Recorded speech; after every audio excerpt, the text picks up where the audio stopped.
Hi all, welcome back to the channel Social Work Education.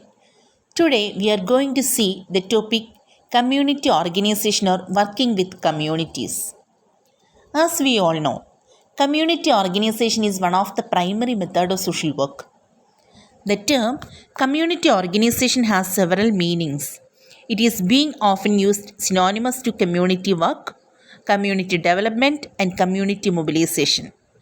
In general, community organization means helping the community to solve its problems.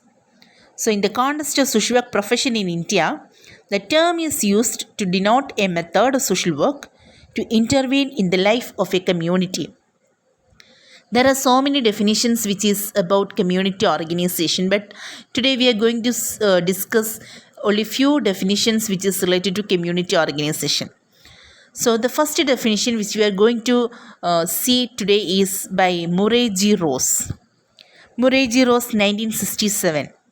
Murray G. Rose defines community organization as a process by which a community identifies its needs or objectives, gives priority to them, develops the confidence and will to work at them, finds resources that is internal and external and to deal with them, and in doing so extends and develops cooperative and collaborative attitudes and practice in the community. So, in this definition by process, he meant a movement from identification of a problem or objective to solution of the problem or attainment of the objective in the community. There are other processes for dealing with community problems, but here he called the community organization process that by which the capacity of the community to function as an integrated unit grows as it deals with one or more community problems. So, the task of the professional worker in community organization is to help initiate, nourish, and develop this process. So, his task is also to make this process conscious, deliberative, and understood. Community organization, in the sense in which it is used here, refers to two main groupings of people. Firstly, it may be all the people in a specific geographic area, that is, a village, a town, a city, a neighborhood, or a district in a city. In the same manner, it could refer also to all the people in a province or a state, a nation, or in the world. Secondly, we can see it is used to include groups of people who share some common interest or function, such as welfare, agriculture, education, and religion. So, in this context, community organization may be involved in bringing these persons together to develop some awareness of and feelings for their community and to work at common problems arising out of the interest or function they have in common. Okay, so this is all about the definitions by Murray G. Rose. Now we are moving to the next definition, that is by Kramer and Specht. So in 1975, which is in more technical terms, they defined community organization refers to various methods of intervention whereby a professional change agents helps a community action system composed of individuals or individual groups or organizations to engage in planned collective action in order to deal with special problems within the democratic systems of values. Okay, so according to their explanations, it involves two major interrelated concerns. So, the first concern is the interaction process of working with an action system, which includes identifying, recruiting, and working with the members and developing organizational and interpersonal relationships among them, which facilitates their efforts. And the second one is the technical task involved in identifying problem areas, analyzing causes, formulating plans, developing strategies, and mobilizing the resources necessary to effect action. Okay, so these are the two definitions of community organization. Now we are moving to the principles of community organization. In the literature of community organization, we find various sets of principles. So, today we are going to see Denham's principles. Denham has presented a statement of 28 suggested principles of community organization, but he grouped those under 7 headings. So, now let us see which are the 7 principles highlighted by Denham. First one is democracy and social welfare. First principle is democracy and social welfare. Second principle is community roots for community programs. Third one is citizen understanding, support and participation and professional service. Fourth one is cooperation. Fifth one is social welfare programs. Sixth one is adequacy, distribution and organization of social welfare services, and the seventh one is prevention. So these seven principles are given by Denham.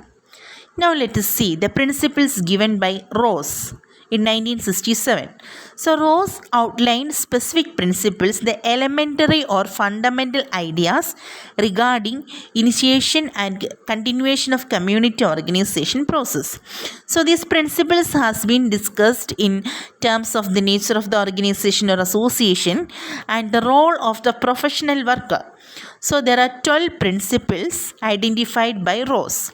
So the first one is discontent with existing conditions in the community must initiate and or nourish development of the association.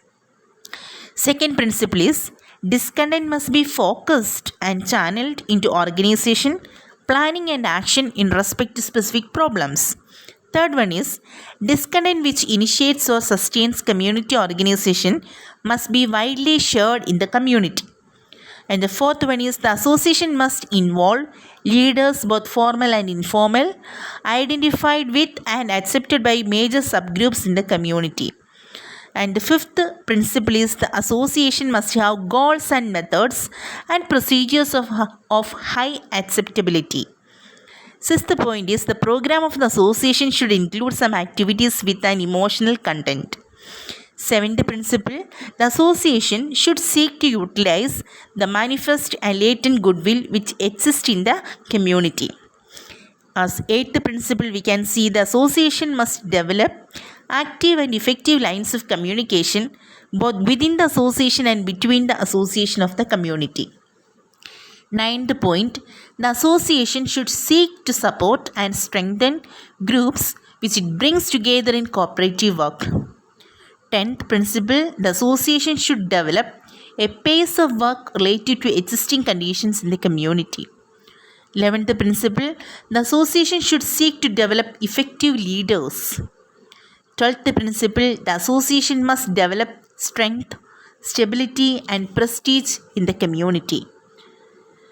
So, keeping in mind the actual practice situations in India, Siddiqui have worked out a set of 8 principles.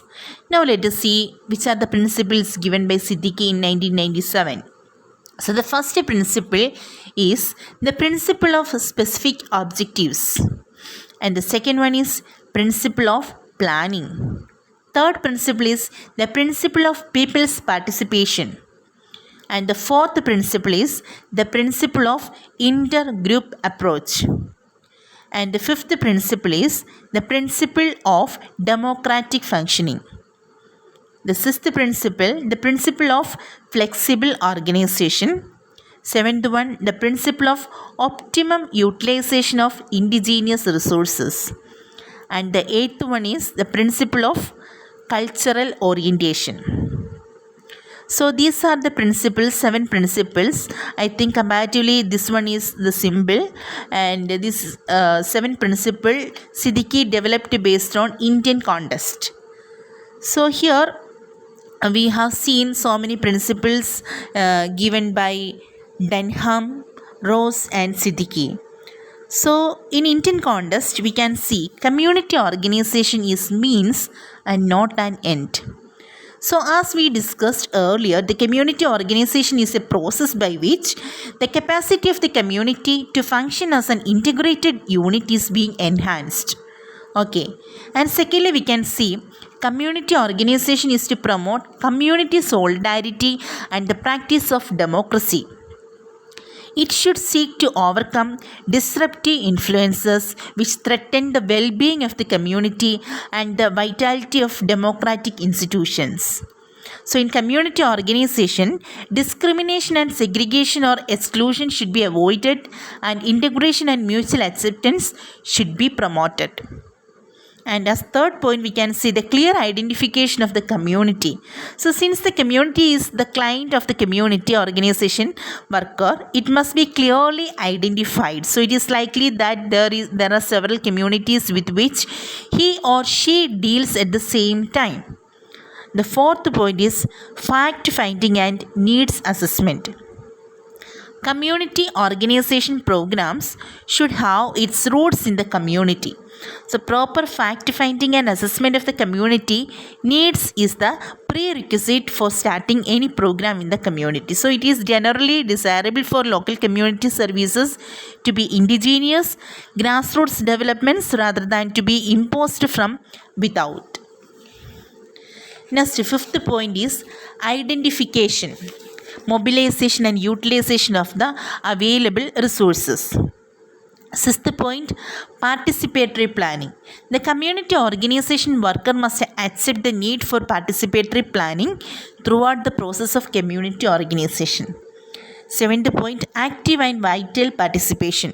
The concept of self-help is a core of community organization. So the community members' participation throughout the process of community organization should be encouraged from the standpoint both of democratic principle and of flexibility. And the eighth point is community's right of self-determination should be respected. So the role of the community organization worker is to provide professional skill, assistance and creative leadership in enabling people's groups and organizations to achieve social welfare objectives. Ninth point, voluntary cooperation. Community organization must be based upon mutual understanding, voluntary acceptance and mutual agreement. The 10th point, we can see the spirit of cooperation rather than competition and the practice of coordination of effort. So community organization practice should be based on the spirit of cooperation rather than competition. The community organization practice has proved that the most effective advances are made through cooperative effort. 11th point is recognition and involvement of indigenous leadership. Community organization, as it has been described, requires the participation of the people of a community. However, everyone in the community cannot be involved in face-to-face contact with all others in the community. Therefore, it is important to identify and recognize the leaders, both the formal and informal, accepted by various groups and subgroups in the community. So, inclusion of the respected and accepted leaders with whom the major subgroups identify provides a major step in integrating the community and makes possible initiation of a process of communication which, if it becomes effective, will nourish and sustain the process of community organization. The 12th point, limited use of authority or compulsion. Invoking the application of authority or compulsion may sometimes be necessary in community organization, but it should be used as little as possible for as short a time as possible and only as a last resort. 13th point, we can see the dynamic and flexible nature of programs and services. This principle is basic to sound community organization.